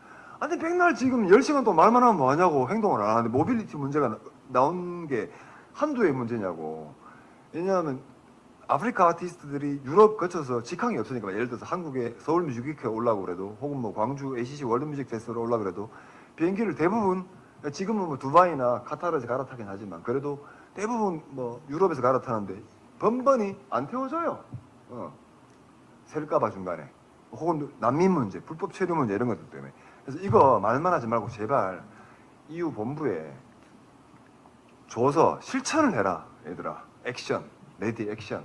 제발 레디만 하지 말고 해서 결론은 행동을 하셨으면 좋겠는데 기왕에 하실 거 기존의 파주가 갖고 있는 출판, 영화, 영상, 음악이라는 것도 새로 런칭 시키겠다고 하면 단순히 임진각 평화누리 공원에 사는 그게 포크 페스티벌이 되었든 월드뮤직 페스티벌이 됐든 재즈가 되었든 좋은 페스티벌, 그러니까 좋은 페스티벌 베뉴가 기존에 있으니 만약에 캠핑을 하실 것 같으면 미군 캠프를 이용하시고 거기서 대규모 캠핑이 가능하니까 인천공항, 김포공항에서 접근상 1시간 반, 1시간이니까 이만큼 좋은 데도 없고 서울에서 지하철 혹은 경의선으로 연결되니까 어떤 수도권 도시보다는 좋은 조건을 갖고 있다 생각하고 이 좋은 장소를 가지고 장소 마케팅을 출판, 영화, 음악 세 개 가지고 마켓을 하시라. 그래서 사우스 바이 사우스 웨스트나 그러니까 텍사스 오스틴에서 하는 사우스 바이 사우스 웨스트나 한물간, 깐느이, 미댐 같은 거 하면 안 돼요. 그런 행사는. 근데 그런 행사들에 뭐가 잘못됐는지를 잘 봐서 우리 파주에 맞게 예산에 맞게 환경에 맞게 파주의 이미지 브랜딩을 새로 하겠다는 생각을 하고 마켓을 하시되 마켓은 아무래도 관계자들 혹은 전문가들이 많이 오니까 대중 파급력이 떨어지고 지역민들의 참여가 떨어질 것 같으니 페스티벌도 같이 하시라. 장소는 평화누리공원이 최적이겠다. 그리고 만약에 되게 춥거나 하지 않으면 미군 캠프까지 해서 캠핑까지 같이 하는 페스티벌을 할 수 있겠다는 게 제 무료 컨설팅입니다. 되게 비싼 컨설팅 해주셨습니다. 또 그런 생각도 해봅니다. 지금 사실 우리 감독님이 여러 가지 얘기를 해주셨는데 그 중간중간에 나오는 단어들이 있어요. 무슨 사우스 바이 웨스트, 그다음에 뭐 미댐. 사실 제가 파주 와서 느낀 게 마켓이 뭔지 잘 모르는 분들이 대부분이에요. 지금 마켓 얘기 굉장히 많이 하셨잖아요. 마켓의 개념에 대해서 모르는 분이 그냥 엑스포. 예. 그냥 엑스포라면 사람들이 우와 있어 보이고 막 관에서 막 돈 몇 백억 네. 줘야 될 것 같고 막 그러니까요. 이런데 우리나라 여수 엑스포 사실은 전 세계 엑스포 협회에서 인정하는 B 그레이드 엑스포예요. 그러니까 상하이나 밀라노만 정식 엑스포. 그래서 마켓은 다른 게 아니라 내가 출판물, 내가 영화, 내가 음악 작품 초연작을 갖고 와서 신작을 갖고 와서 세일즈하고 세일즈하는 거죠. 팔고 하면 단순히 즐기고 기간 동안에 막 먹고 즐기고 하는 페스티벌보다는 지역의 문화산업 생태계를 만들 수 있다는 것 때문에 제가 늘 마켓을 혹은 작은 엑스포를 하시라는 말씀을 드립니다. 그래서 제가 올해 1월 달에 그러지 않아도 그 시의회에서 문화예술 지원 사업 설명회라는 걸 했어요. 했는데 그때 그 제가 주로 이제 뭐 경기문화재단이나 뭐 아르코나 이런 쪽의 지원 사업도 뭐 지역문화진흥원 설명해 드리면서 또 우리 예술인복지재단의 그 창작지원금 말씀해 드렸는데 대부분이 모르셨어요. 창작지원금이 있는지조차도 모르고 그래서 아 이런 작업들도 좀 필요하겠다. 오늘 이 토론을 하면서 저는 너무 재밌고 또 오랜만에 뵌 분들 얘기 들으니까 너무 즐거운데 이런 것에 대한 이해도 좀 필요하겠다. 사실은 이런 토론회를 또 보기 위해서 그러한 기본적인 배경 지식 제가 예전에 기억나는 게 서울 뮤직위크 처음 런칭할 때 제가 울산에 가서 그 우리 감독님 뵈면서 감독님이 카페 가셔가지고 마켓에 대한 설명을 몇 시간 동안 쭉 해주셨어요. 그래서 그날 아 이런 게 있구나 세상에 이런 것도 있구나. 그때 최종훈 대표하고 가서 예 그때 제가 울산에 가서 처음 뵀는데 그때 이제 전 세계 음악 시장이 어떻게 돌아가느냐, 그리고 페스티벌이 어떻게 돌아가느냐 그런 얘기를 해주시고 약간 눈이 띄었던.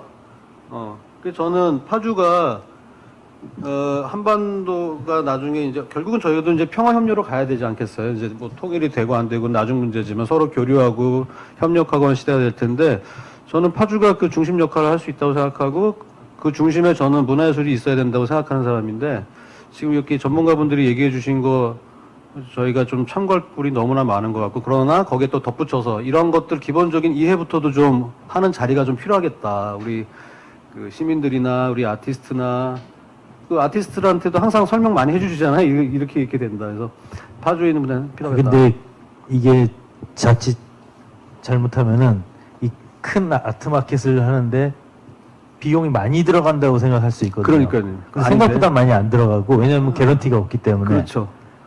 예.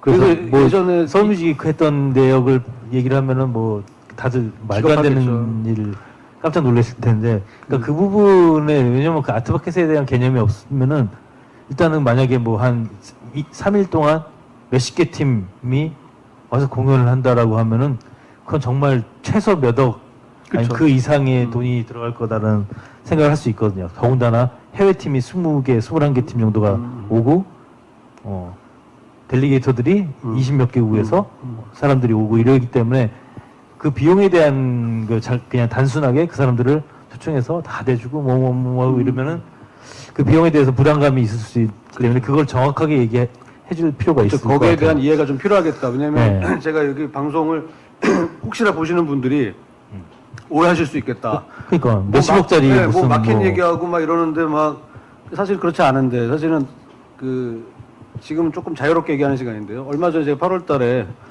한 스텝박 연주자가 한 120명 출연해서 7시간 공연했는데 1,000만 원 예산 갖고 했거든요. 예, 그렇게 거의 했는데 뭐. 사실 우리 감독님한테 졌어한 게 그 울산 재패도 울재패도 한 3일 정도 공연하시는데 자랑이 아니에요. 자랑이 아니고 참가자라니까 몇 천만 원 정도 출연료. 수준으로 몇 천만 원 수준으로 이렇게 하시고 사실은 저도 늘 하는 얘기가 문화예술이 돈으로 해결되는 게 아니잖아요.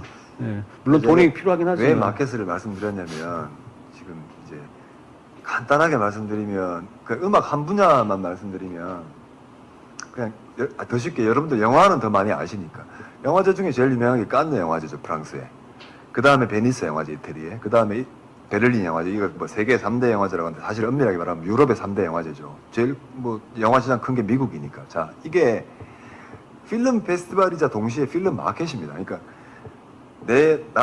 제가 무슨 영화 감독이면 나의 초연작을 5월 달에 칸느 영화제에서 팔고 싶고, 혹은 연초에 2월 달에 베를린 영화제에서 팔고 싶고, 근데 2월 달에 제작이 다 완료가 안 되면 칸느 영화제 가는 거고, 5월 달도 안 되면 8월 달에 베니스 영화제 가는 겁니다. 이렇게 돌아가는 건데, 음악 시장도 아까 프랑스 깐느가 영화제만 하는 게 아니라 미뎀 같은 그 큰 음악 엑스포를 하는데 미뎀은 왜 그냥 함부로 갔다고 얘기하냐면 클래식부터 힙합까지 모든 음악 장르가 다 나와. 그러니까 옛날로 치면 종합 선물 세트 열었는데 영양갱 빼고는 먹을 게 하나도 없는 거야. 지금 영양갱도 안 먹겠지. 뭐 껌하고 무슨 샤브레 들어있는데 먹을 게 없어요 이게. 이해가 고삼이하고. 확실하네요. 예. 그래서 지금은 뮤직 마켓들이 이렇게 집중화시켰어요. 재즈는 재즈 어헤드 독일에서 열리죠. 매년 3월 말에 브레멘에서 열리고 월드뮤직은 월드뮤직 엑스포 매년 10월 말에 유럽의 도시들을 순회하면서 열리고 뭐 락은 아까 뭐 흐로닝원에서 열리는 뭐 유로소닉이니 등등등이 있는데 락이 좀 많아요. 인디 락이. 근데 제가 그런 행사를 가보면 뭐 다음 시장은 아시아다, 한국이다, 케이팝이다 뭐 그러는데 없어요 아시아에. 그래서 싱가포르 애들이 워낙 먹고 살 게 없으니까 걔들은 뭐 싱가포르 사람 들을 일이 없겠지. 네. 금융이나 뭐 관광 컨벤션으로 먹고 살잖아요. 그래서 싱가포르이 아시아에서 유일하게 F1 그랑프리를 했잖아요. 예, 지금도 계속 제일 큰 그 그랑프리고 아시아에서는. 근데 싱가포르이 뮤직 매터스라는 행사를 해요. 그게 아시아판 사우스 바이 사우스 웨스트. 이거 이름 외우기 힘들잖아요. 그러니까 옛날 히치콕 영화 노스 바이 노스 웨스트 북북서로 기술을 올려라. 그거 생각하면 됩니다. 그거를 아시아에서 하겠다고 했는데 싱가포르에 무슨 음악이 있어? 싱가포르 자체적으로 콘텐츠가 아무것도 없어요. 그래서 대부분 가는 것들이 중국, 홍콩, 한국, 지금 한국에 있어야지, 일본. 근데 한국은 정말 돈 얼마 안 드는 이런 음악 엑스포나 마켓을 생각도 안 해요. 일본 페스티벌 돈 반이면 할 수 있는데.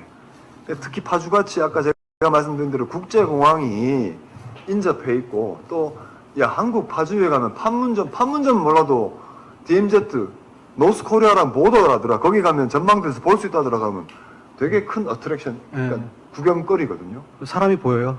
그러고 여기서 호텔이, 내가 파주 모텔까지 검색해봤네. 네.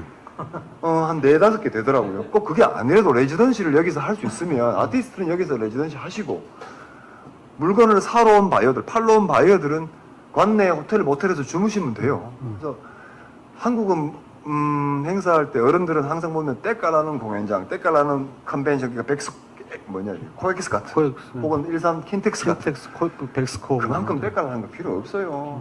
그래서 충분히 서점, 사무실, 심지어 교회, 커피숍, 이 정도면 클럽, 엄청나게 좋은 데잖아요. 다 할 수 있어요. 이 정도면 생각을 엄청나게 좋은 바꾸면 추운 1월 달에도 글라스고에서 켈틱 커넥션 페스티벌을 하고 네덜란드 흐로닝원에서 1월 달에도 유로소닉을 할 수 있어요. 왜? 남들이 안 한 비수기니까. 아까 그 3월 달에 박리회 말씀하셨듯이 좀 생각을 좀 바꾸고 내가 여기에 그냥 목숨 걸겠다라고 하면 할 수 있어요. 네. 그래서 여기서 사실 좀 위험한 발언인데 제가 살면서 느낀 게 파주는 이거 나중에 잘라야 될지도 모르는데 그 일산에 대해서 심리적 컴플렉스가 있는 것 같아요. 문화예술 분야에 있어서. 왜냐하면 여기서 무슨 얘기를 하냐면 일산에는 킨텍스가 있어. 그리고 이번에 또 무슨 한류 뭐 만드는데 아레나 만들잖아요. 만들어도 되는데 그거만. 그리고 아는데 아래. 거기는 아랍누리 극장이 있어. 엄청나게 큰 극장이 있어. 그리고 거기는 재단이 있어. 거기는 또 콘텐츠가 풍부해. 그래서 파주는 아무리 해도 못 따라가. 그냥 우리는 하던 걸 해야 돼. 약간 그런 생각들을 하시는 분들이 좀 있는 것 같아요. 근데 지금 아까 말씀하셨지만 우리가 뮤직 마켓, 엑스포를 한다 그러면 마치 킨텍스나 코엑스가 있어야 된다고 생각하지만 그게 아니잖아요. 우리는 알고 있잖아요. 이런 데서 다 할 수 있잖아요. 출판단지, 헤이리에서 다 할 수 있는 행사잖아요. 근데 그게 코엑스나 킨텍스보다 더 파급력 있고 거기에 이제 공연이라는 것까지 접목시킬 수 있고 마켓도 접목시킬 수 있고 관광도 접목시킬 수 있고 근데 그런 것에 대한 이해가 좀 부족하다. 그래서 그런 작업도 좀 필요하겠다. 아까 제가 말씀드렸죠. 평화누리 같은 거기 그 야외 그 공연장은 뭐 일산에는 없는. 그러니까요. 이제 그런 걸 엄청난- 활용해야죠. 근데 참고로 그게 경기도 거예요. 파주 거는 아닙니다. 뭐 뭐 어디 아무튼. 있거든. 내가 의지를 가지면 제 목마른 놈이 um을 파고 한다고 계속 um을 파야죠. 물이 나올 때까지. 네, 우리 중앙아시아는 하고 지금 상파울로는 계속 물 파고 있어요. 물이 안 나와서 파야 돼. 목이 마르니까 내가 좀 살아야 되니까. 네. 이제 저희가 한 10분 있으면 마무리를 하려고 그러는데 저도 너무 재미있고 궁금한 것도 있고 얘기도 많이 들어보고 싶은데 이제 짤막짤막하게 그냥 약간 그 단답식으로 일단 한 분씩 여기 다 전공 분야가 있으시니까 우리 박경배 교수님께 드리고 싶은 질문은 파주에는 아트센터가 없어요. 아, 예. 예를 들어서 이제 공연장에 한정지어서 얘기하면은 제일 큰 이번에 저희 SBS 촬영 때 같이 공연하셨잖아요. 네, 근데 맞아요. 예.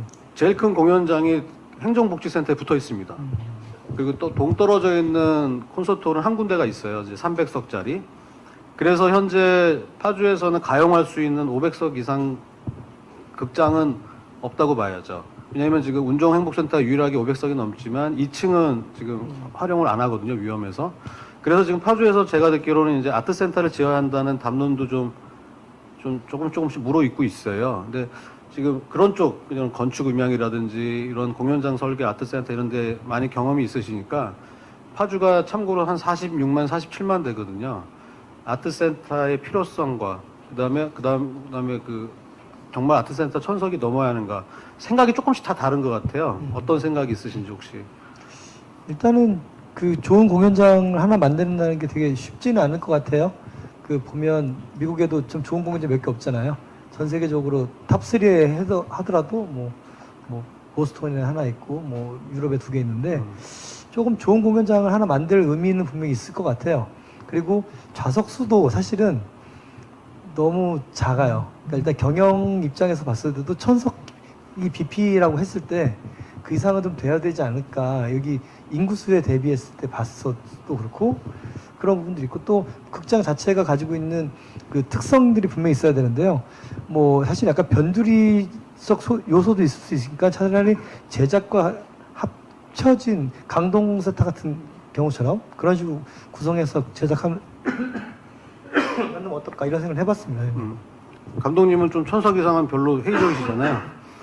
천석 이상 공연장에 대해서 회의적이시죠. 천석도 천석이지만 대단히 죄송한데 뭐 공연장 때깔라고 멋지게 지을 이유가 전혀 없다고 저는 생각해요. 왜냐하면 지금 앞에 있는 이 조감도 이 건물처럼 이 건물 지금 1층에서 들어와서 여기까지 오는데 되게 힘들잖아요. 화장실도 막 돌로 내려가야 되고 무슨 유명한 건축가가 지은 건물 중에 실용성 있는 건물은 제가 본 적이 없어요. 대표적으로 장 누벨이라는 어마어마한 건축가 있죠. 그 사람 대표적인 건축 중에 하나가 코펜하겐 콘서트 센터라고 건물 밖에서 보면 정말 멋지거든요. 근데 들어가면 욕 나와.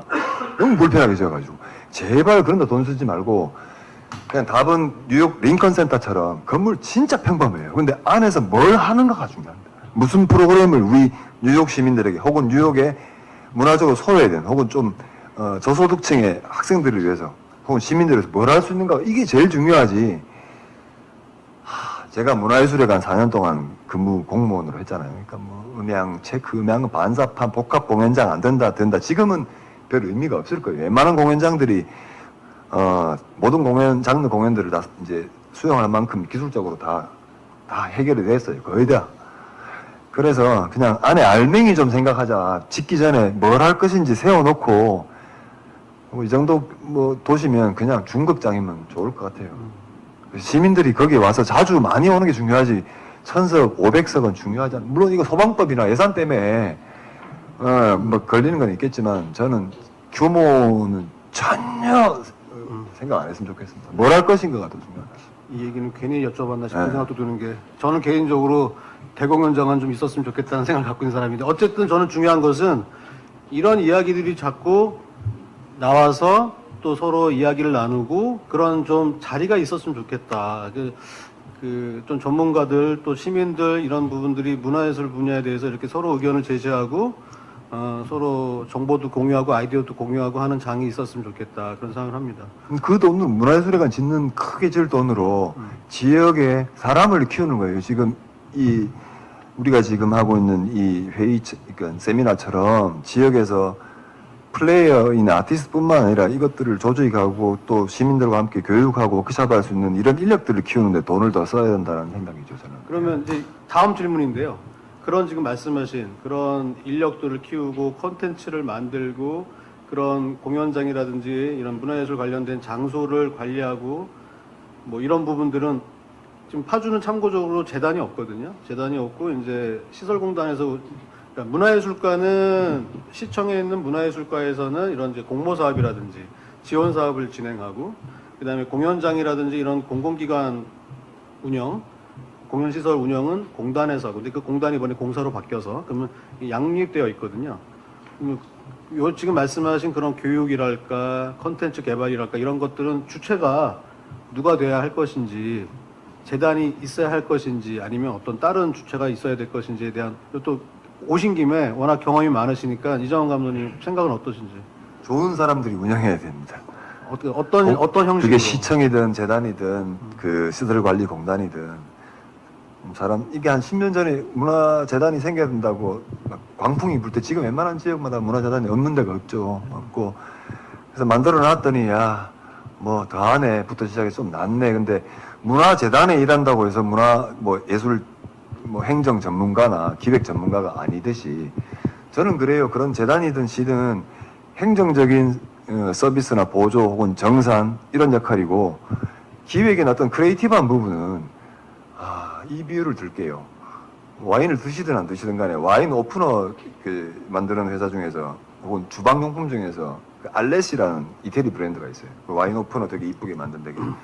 그 회사가 대단한 건 거의 매년 새로운 젊은 디자이너들을 디자이너 작품들을 공모해서 자기 회사의 작품들로, 그러니까 상품들로 써요. 그것처럼 정체되어 있으면 원래 전문가일 거나 혹은 거기 일을 오래 했던 사람이 문화재단이든 시설관리공단에 앉아 있으면 똑같이 그냥 공무원화 되니까 최소한의 관리 운영 인력 이외에는 2년이든 3년이든 항상 따끈따끈한 새로운 아이디어나 이것들을 새로운 피를 공급해 줄 수 있는 사람들로 그러니까 계약직 공모든 새로운 아이디어 공모라든 그렇게 좀 운영하는 최초의 문화재단이 되면 안 될까 이런 생각도 그냥 해봤는데 누가 아마 욕먹을 거예요 제가 이거 문화재단 네, 욕먹을 것 같습니다. 네.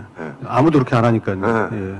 그게 또 교수님 얘기해 주세요. 저는 이정원 감독님 얘기에 꽤 동의를 하는 편이긴 한데, 그러니까 뭐가 없기 때문에 이게 안 되는 게 아니라 그게 기능을 제대로 안 하고 있어서거든요. 문화재단이 만약에 문제가 있었다라면 그 문화재단을 없애고 다른 뭔가가 있으면 되는 게 아니라 그 문화재단에 사람들을 제대로 할 수 있는 사람들로 배치를 해서 그렇게 운영해 나가면 되는 문제인데, 언젠가부터 뭐가 아니면 이걸 없애고 다 이름 바꿔서 다른 걸로 하면은 똑같아요. 그 사람들이 여기가 있고 그 나물에 그 밥이 되는 거여서 저는 그냥 제 생각에 문화재단이 어떤 형태든 상관은 없는데 어떠한 생각을 가지고 어떤 사람들이 어떻게 운영해 나갈 것인가에 대한 게 정확하게 있으면은 그게 문화재단이냐 아니냐 그거는 그렇게 중요하다고 생각을 안 들거든요. 네.